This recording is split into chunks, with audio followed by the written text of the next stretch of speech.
Really appreciate you taking the time to join us, and really honored to have the opportunity to speak to you as well.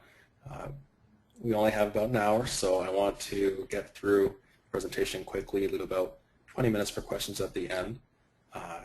And to that, because we only have that time, I've tried to create conversation points that you can walk away from this session with to lead you to maybe reevaluate how you're approaching source to pay today, and less so a step-by-step guide on procurement. So again, there are many overlooked aspects of each step of the source to pay process that we'll walk through, and I wanted to highlight those. Again, if you have any questions as we work through the session, feel free to type them into the chat link in the GoToMeeting window on your right, and we'll address them at the end of the meeting. One of my goals in general, but also for this hour, is to take the mystery out of procurement. Oftentimes we're considered the back of the back office at times when we do things outside of regular business. But in reality, when you really boil it down, from the moment we asked our parents for a chocolate bar at the grocery store, we've been submitting requisitions for approval. So with that in mind, forgive me if you find some of the illustrations I use a bit too simplistic, but I find that this is the way to get buy-in from non-purchasing colleagues and those that we need to promote a buying culture to or with. And I guarantee that if you deliver this deck to some of your HR, your marketing teams, I guarantee you'll capture the audience. Now, that's not because of the picture of my beautiful wife, but I'm sure it helps. Just a little bit about myself. Again, I've been working with Coupa either as a partner or as an employee for about 2 years. Since starting my MBA and completing it at Tennessee State, I've been involved in the ISM, a lot of their committees, and participating in conferences. Currently, I sit on the Young Professionals Ad Hoc Advisory Group, and we've been commissioned to create programs or just basically reassess the ISM's footprint with supply chain professionals from the moment they graduate high school all the way up until they turn 40. It's kind of an area of concern or focus. We want to ensure that the long-term health of ISM is kept alive. That's both at the national and at the partner level or the chapter level. So you should be hearing from us in 2013 and next spring with some new initiatives. Yes, I am Canadian, but you don't have to count that against me as well. So typically, when we look at organizations, we still use the traditional organizational tree, and spend normally flows in the same direction, where we have colleagues next to us who have the same approval limits or responsibilities, and they go through our managers to the top. But in reality, we don't really spend that way anymore. We have matrices or our matrix setup. People have cross responsibilities and cross functions. If we have somebody mute their computer for a moment, I'm hearing somebody type.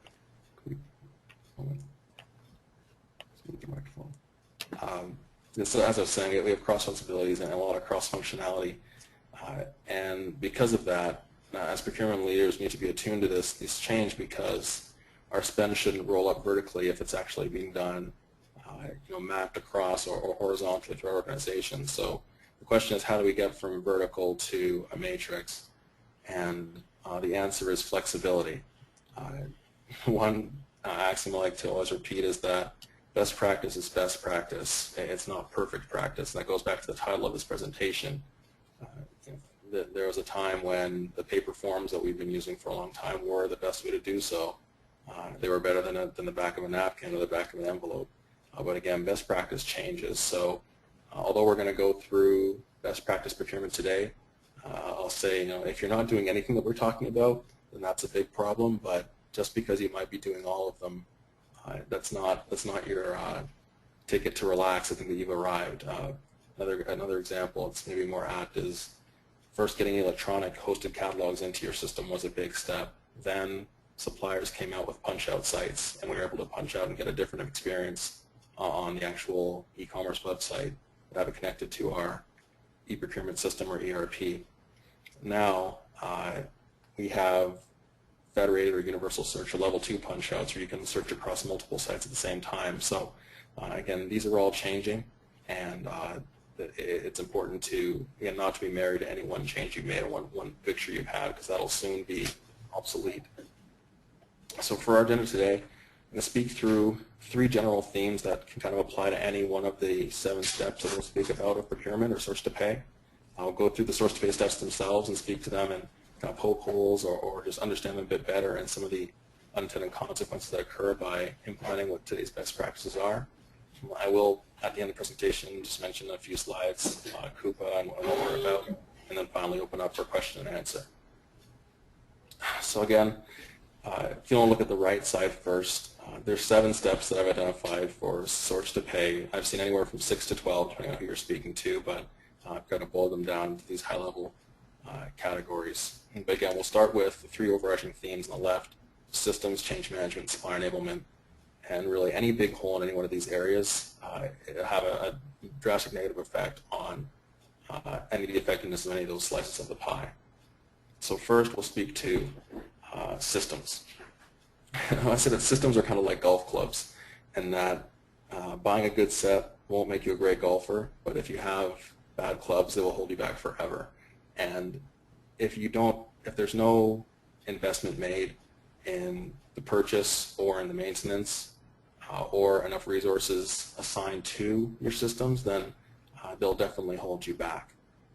It's like anything, that if you don't pay attention to it, that's a problem. Now, on the other vein, on the opposite side, over customization can paint you into a corner.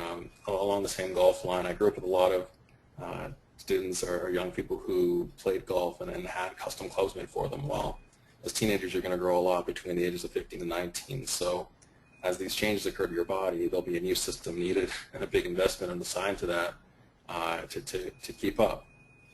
And so you have to ask yourself, when I'm making these customizations to the software, am I doing so to match current processes, or are we doing so to make the team more efficient, to promote best practice, to be successful? Especially with an on-premise solution that allows you to do a lot of different things, you can run into some serious problems come upgrade time when your contract is up and there's a new version and you've changed, things have been changed to the extent that it's almost impossible to keep the processes in place or keep the configuration in place and still move to a new version.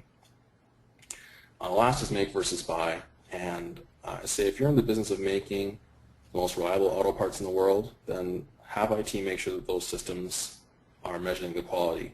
If you're an airline, make sure that routing and ticketing is peerless. IT resources are very stretched. They're always stretched. So I would say focus on supporting your mission first before considering building a solution. I've worked with a number of different clients in a number of different industries, and the first response of IT is, oh, we can build a better solution. We can build something that meets our needs. And if you're a pizza organization, that's the focus, and then keep the business going first, and don't have your IT resources focusing on procurement operations when there are a myriad of solutions out there, and again, they don't really matching with your corporate strengths, your corporate focus.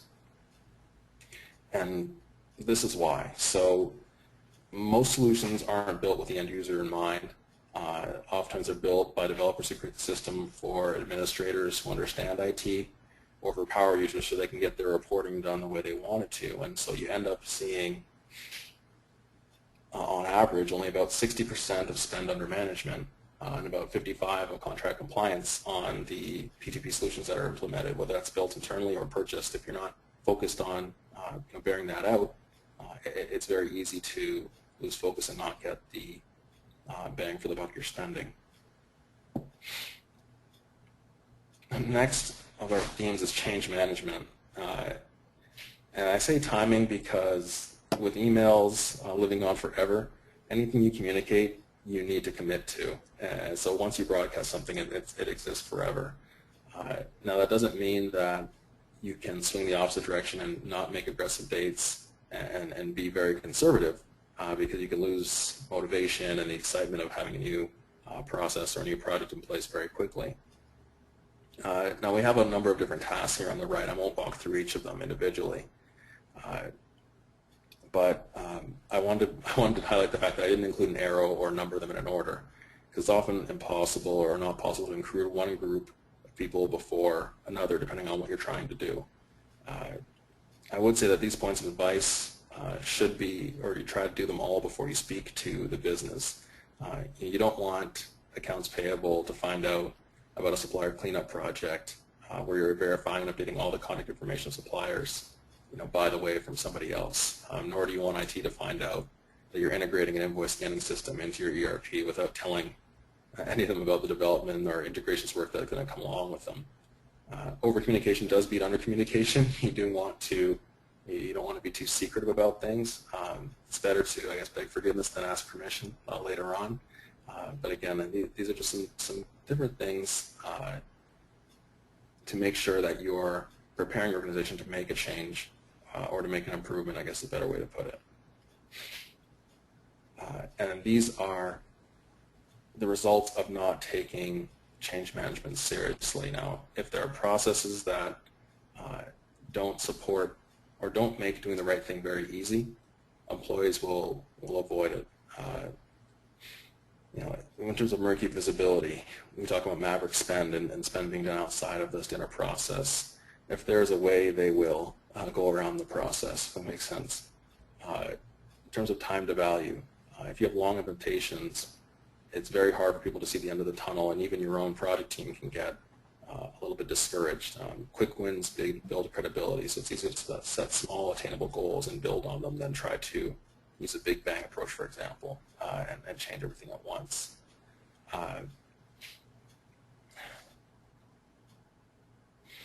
So the third overall theme of supplier enablement, and I mentioned familiarity breeds contempt. If you're not familiar with the Aesop fable of the fox and the lion, the first time the fox sees the lion in the forest, he runs away.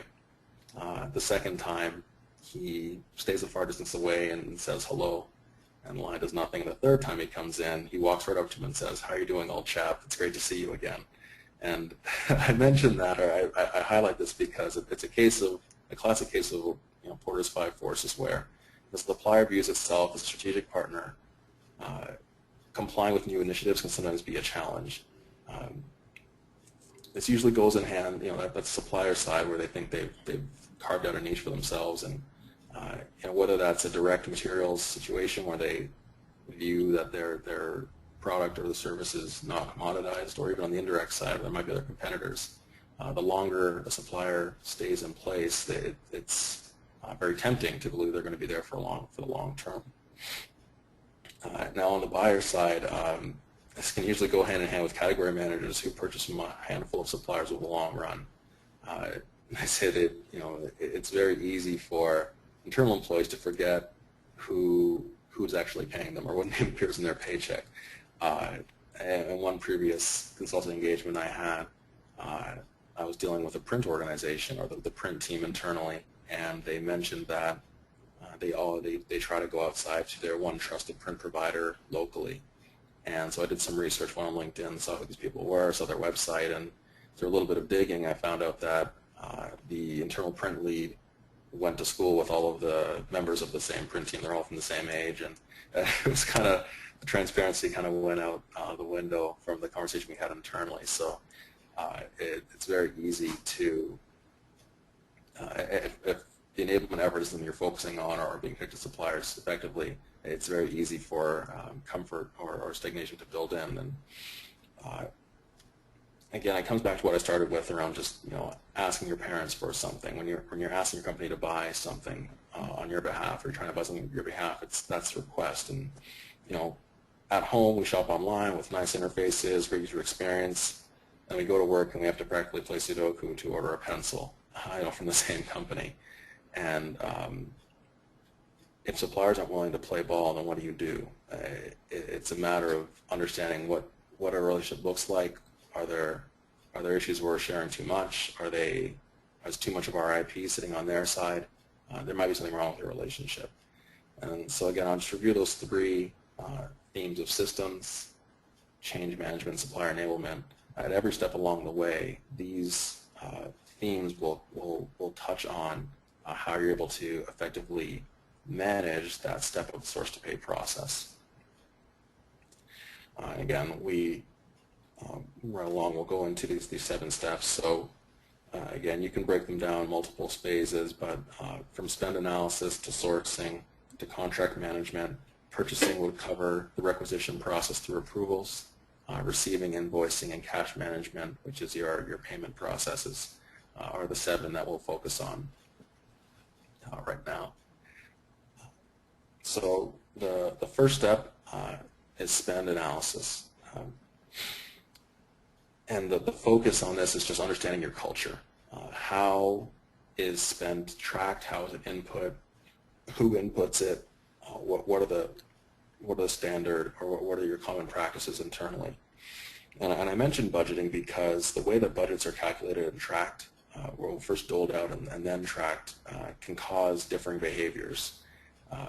If you have an organization that's just a fixed budget at the start of the year, there's no changes, or it's adjusted quarterly or maybe or semi-annually, a lot of times you might see large header-level blanket purchase orders put in place, so if budgets ever do get adjusted, or if there's no requirement to actually create POs to match, you can see a large blanket PO, and that kills a lot of your visibility if you don't need a PO for specific orders or for a supplier. If suppliers can just reference one PO number and send in invoices against it, then you've really lost a lot of the spend visibility down to the item level, and then that affects further steps down the line. Now, if your organization uses line level budgeting or line level compliance for budgeting, I've seen people who will borrow from Peter to pay Paul, where the budget for office supplies has been used up, so when there's an additional need for any kind of support or furniture, you might have other costs, unrelated costs, being flushed to that account just to give the image of compliance. I've even seen organizations that tie their budgets to market performance, where you have biweekly or monthly adjustments to your budget depending on how the stock price has reacted to the market. And one of the unintended consequences of that is just having a very short-term focus and a fear of long-term initiatives. As if you assign a 6-month project or create a 6-month project and lay that budget out, you might be squeezing all the areas of your budget if the company isn't performing as well in month 2 or 3. So you'll see a lot more short-term focused purchasing done in that manner. And again, the reason why I highlight spend analysis first, because once you understand where you're spending, it leads us into the second step, which is sourcing. And again, if we don't know how much we're spending on a category, on a given item, with a given supplier, it becomes very hard to make intelligent decisions on how we're going to go to market and competitively source. Now, typically, sourcing gets the lion's share of the attention in any procurement discussion, and for that reason I'm not going to go into too much detail today. I'll admit that there are hundreds of more qualified sourcing professionals, consultants than I, so I'm only going to mention one point, and that's around timing.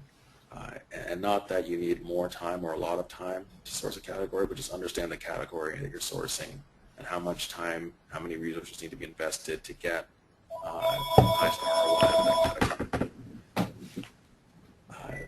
So again, we have to be honest. And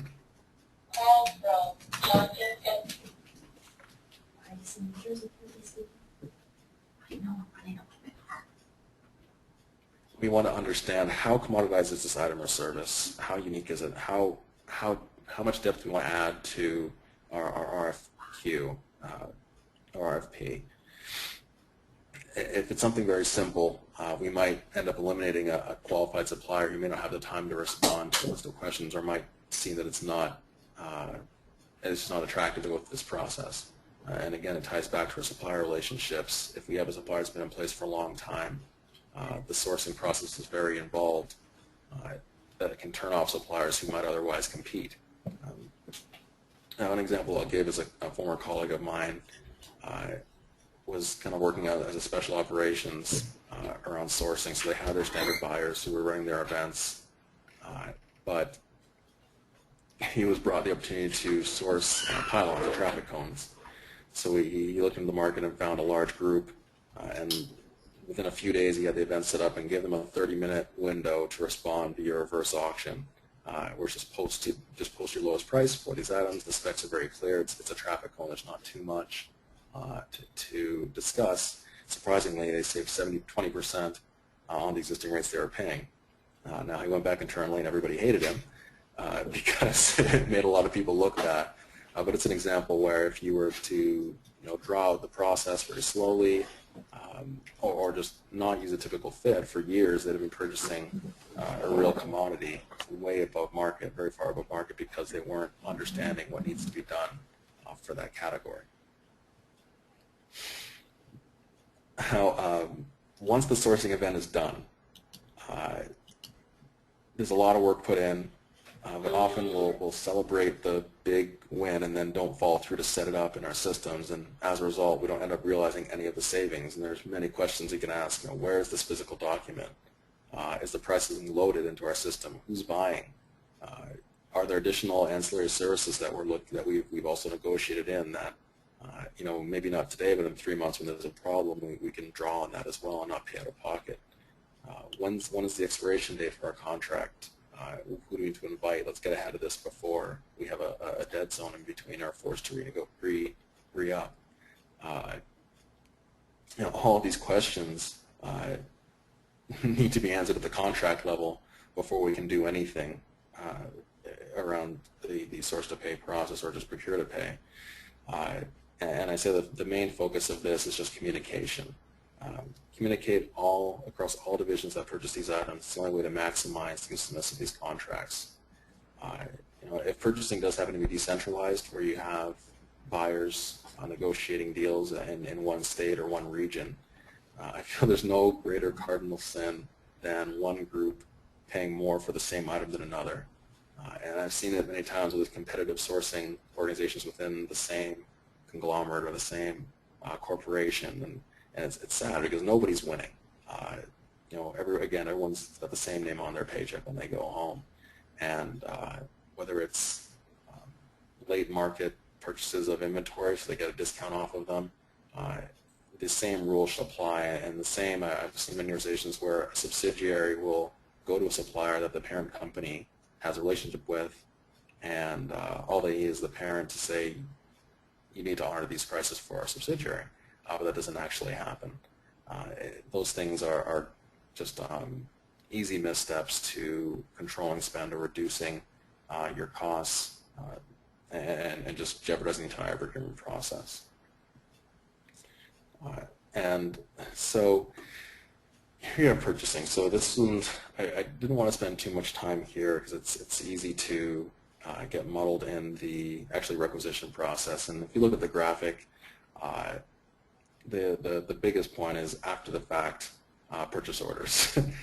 We can't go back in time after an invoice has arrived and decide to say, yes, we've approved this, it was a good idea because the invoice has arrived. We can't go back in time to make the decision. Of course, there are situations where an after the fact PO might be a good idea. I've dealt with healthcare providers where they need to request a prosthetic or even an organ after hours on a weekend to get something done. That's fine, but the word urgent gets kind of thrown around a little bit too often. So the real question again is success versus satisfaction. I mentioned it earlier. Do your current policies allow your end users to do what they want, or do we make it easy for them to do the right thing? Again, we mentioned blanket purchase orders as something that are used, but there are situations where they make sense, but generally they don't. No PO, no pay is a policy that there are situations where a PO might not make sense in the front end, but they're few and far between in my experience, and it's very easy to control spend if you just get ahead of it and understand when it's coming in. Non-PO invoices, again, you can't get the same kind of spend visibility with an invoice alone. Your suppliers typically aren't sending commodities on their invoices. They're not going to send you UNSPSC on an invoice to get item level detail on what the spend is. And again, you also can't compare what your negotiated pricing was if you're only using the invoice as your document of record. Even more so, suppliers aren't really concerned about your inventory levels. So if an invoice arrives for goods, sure, you can reject that shipment, but again, that's just time spent managing a request that could have been avoid it in the first place. And finally, around approvals, I'll mention it.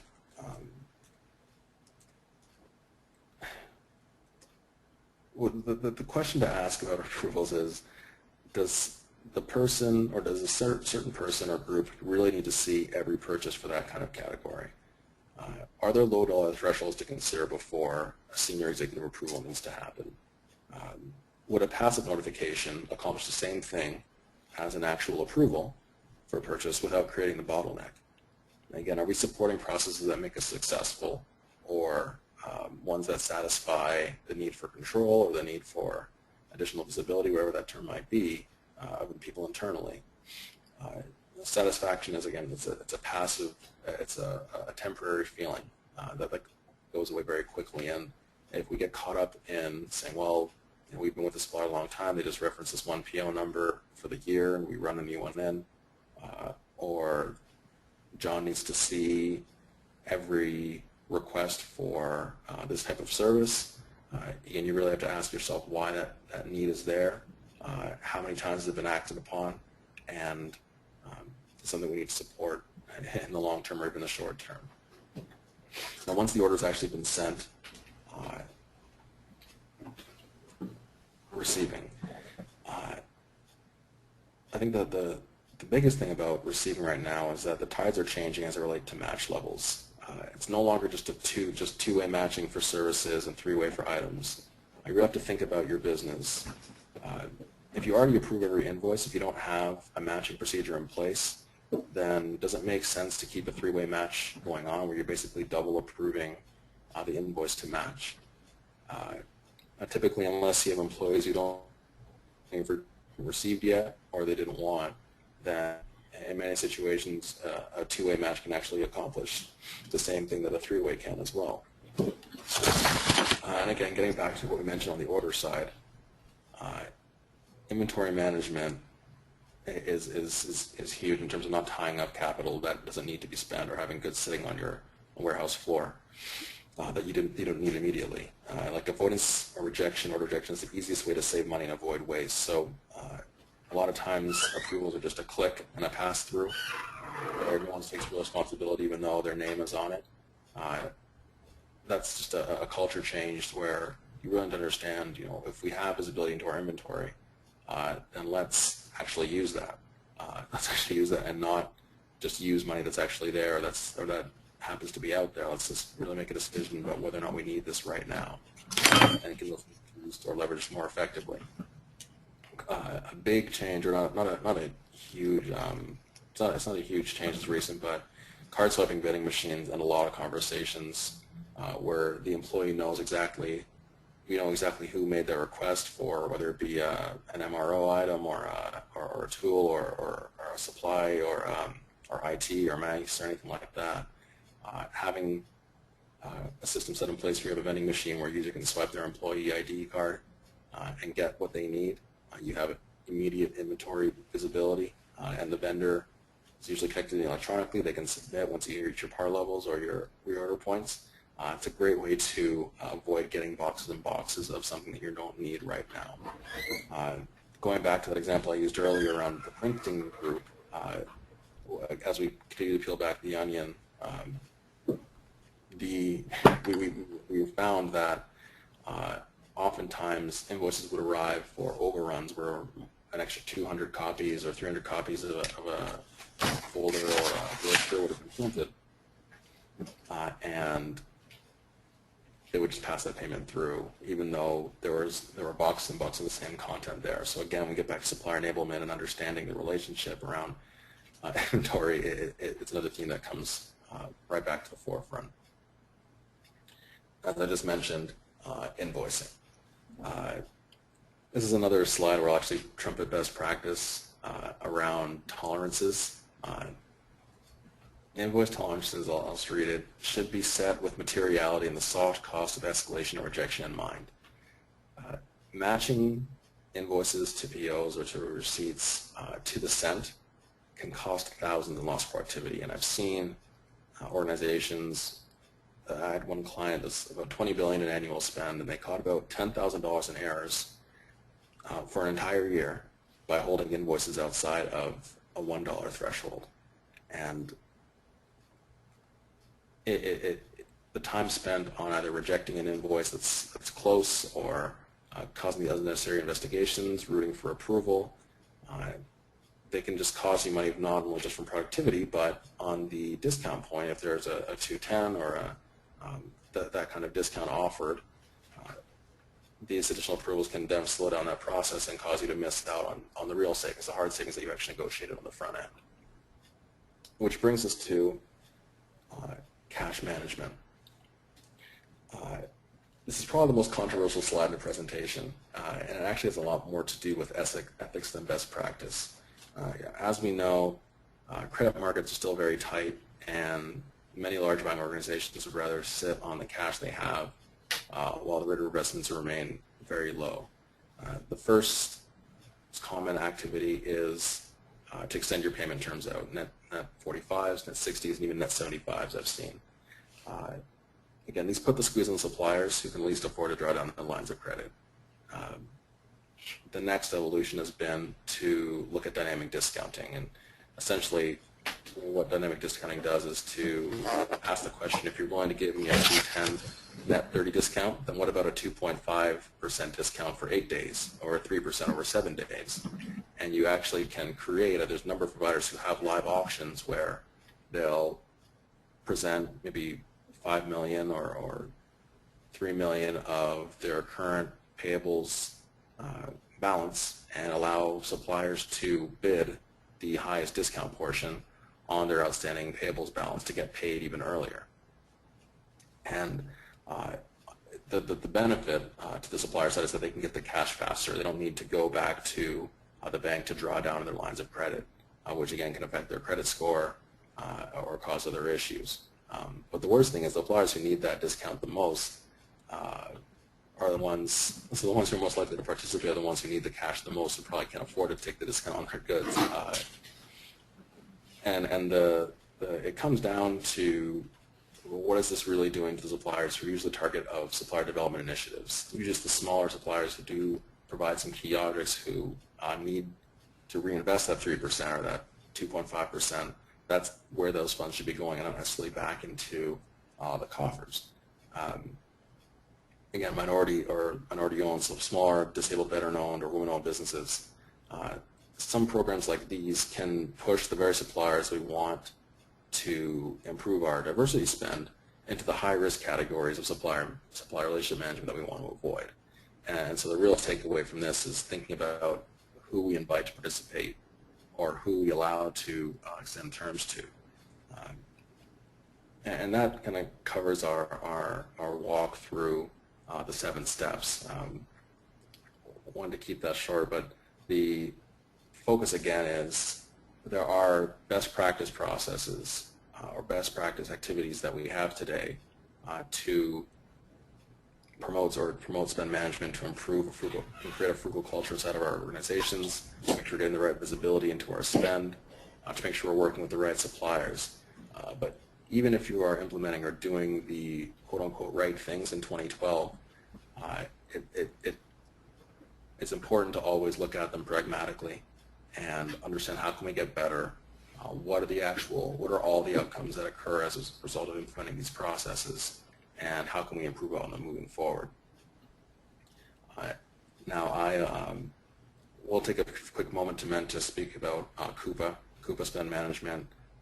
Coupa Software is the software provider that I work for, and I'll speak to them really briefly and we can get to question and answer right afterwards. The mission of the organization of Coupa is to deliver software innovation that breeds responsible spending while impacting the company bottom line.